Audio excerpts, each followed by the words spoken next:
What's up, everyone, and welcome back to the MMA Zone. Today, let's get started with Paddy Pimblett and Ariel Helwani trade verbal blows. Streaking lightweight contender Paddy Pimblett and longtime MMA Journalist of the Year Ariel Helwani have been trading verbal jabs in the media this week after Pimblett accused Helwani of selfishly making money off of fighters.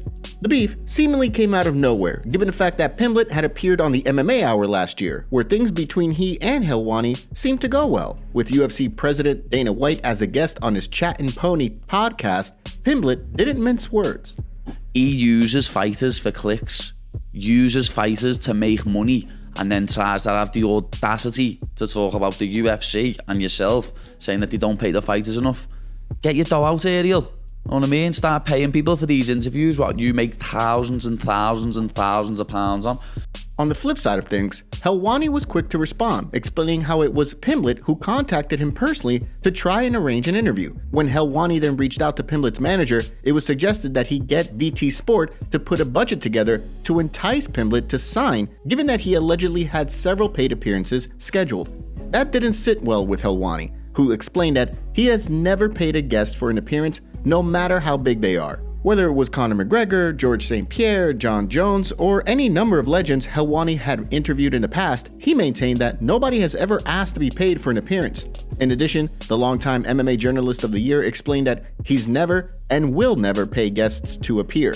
The back and forth has dominated headlines over the course of the day. So far, no response yet from Pimblett, who's currently gearing up for his UFC 282 co-main event fight with Jared Gordon. Stay tuned for updates as they become available.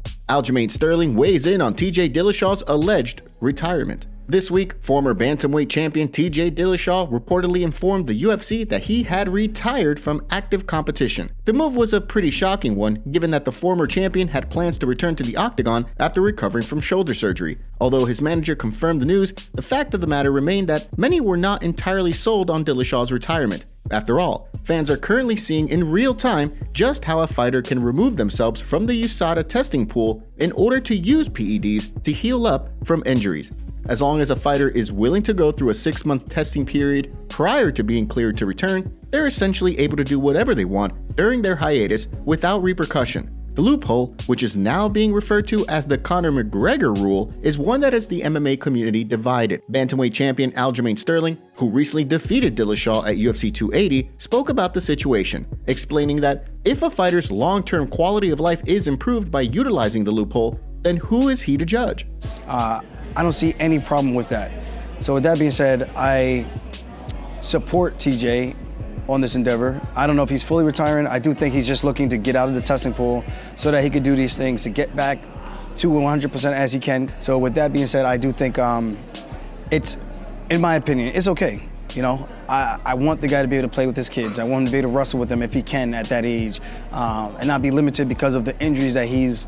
So far, no response yet from Dillashaw, who has a lengthy road to recovery ahead of him as he faces 2 surgeries in order to restore full function to his shoulder. What do you think of this situation? Should fighters be allowed to remove themselves from the testing pool in order to use PEDs? Or is the entire situation a stain on the sport?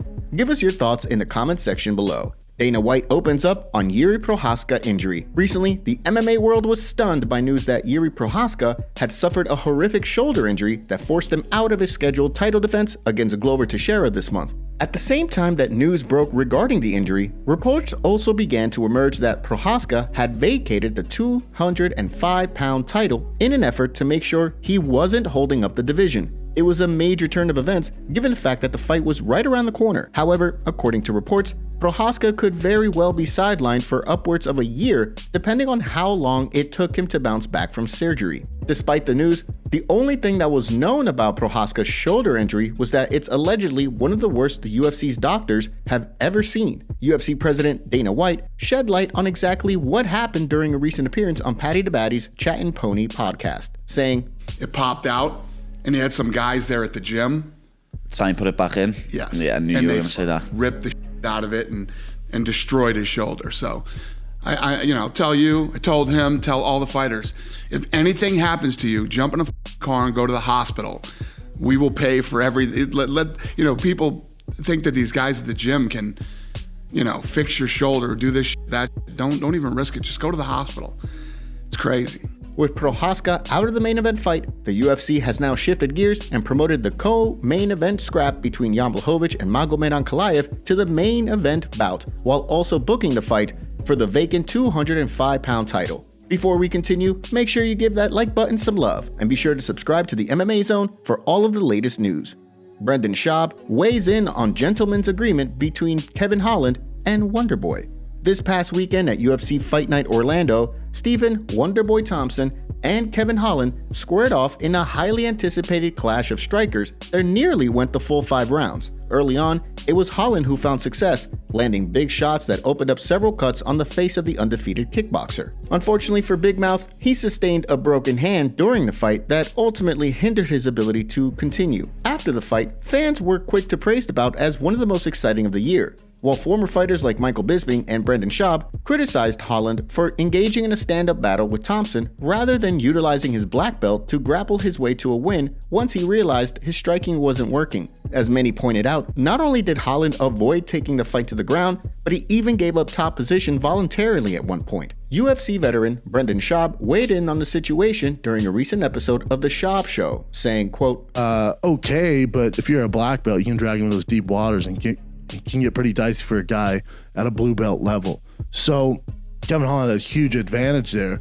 And you do a gentleman's agreement coming off a loss, I just, as much as we respect it, if I'm his coaches and team, I just say, hey dude, forget this gentleman's agreement. In the wake of the fight, Holland posted a pretty horrific picture of his hand, indicating that he would likely need surgery prior to making a return to the octagon. Despite his inevitable layoff and the loss, it seems as though Holland managed to add to his already massive fan base with the performance. As many pointed out, prior to suffering the hand injury, he was looking good throughout the fight. When he does return to the octagon, do you think he should do so at welterweight or middleweight? Give us your thoughts in the comments section below. And now for our breaking news story of the day. When you're top of your game and people always trying to have a go, how do you deal with that? I can't say nothing back anymore, lad. I know, you've had some good scraps, didn't you, this time? Yeah. On social media. Yeah, and I mean social like media, lad. I can't say nothing back anymore. I've had 2 accounts disabled on Instagram for bullying and harassment. When it's me who gets bullied and harassed, I just give it back. But because I've got a blue tip... How does that work then? That's ridiculous. I've had 2 accounts, lad. One with 187,000 followers got disabled. And then my second account had nearly 900,000 followers and got disabled.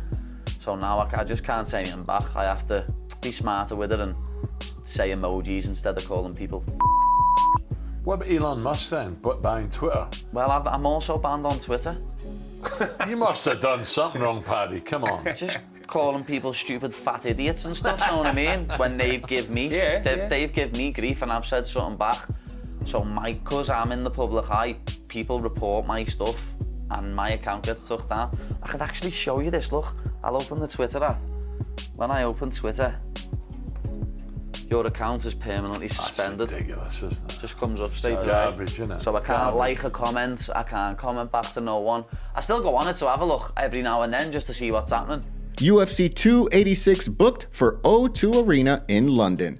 The UFC revealed this week that the upcoming UFC 286 pay-per-view is scheduled to take place at the O2 Arena in London on March 18th. The news had been expected for quite some time, with the UFC notably looking to book a trilogy fight between Kamaru Usman and Leon Edwards for the welterweight title as the headliner for the event. Although no official main event was given, many are expecting a fight to be announced sooner rather than later. In the immediate aftermath of Leon Edwards' spectacular knockout win over Kamaru Usman, Dana White revealed at the post-fight press conference that his immediate reaction was to work towards booking a trilogy fight in England. Fortunately, fight fans now have one more thing to look forward to going into the new year. The sentiment was also shared by Kamaru Usman himself, who spoke in the wake of the fight to reveal that he would love to fight in England.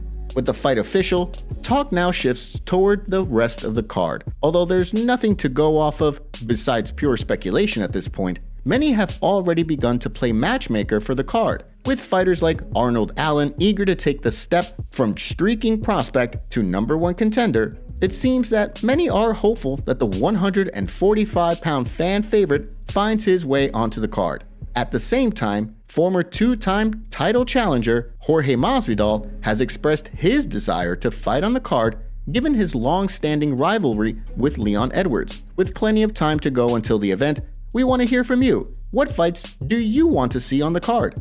Give us your thoughts in the comments section below. Today's video was packed with some juicy stories from the fight world. What are your thoughts about what's going on in MMA? Don't forget to smash the like button and subscribe to the MMA Zone to see more videos just like this. See you next time.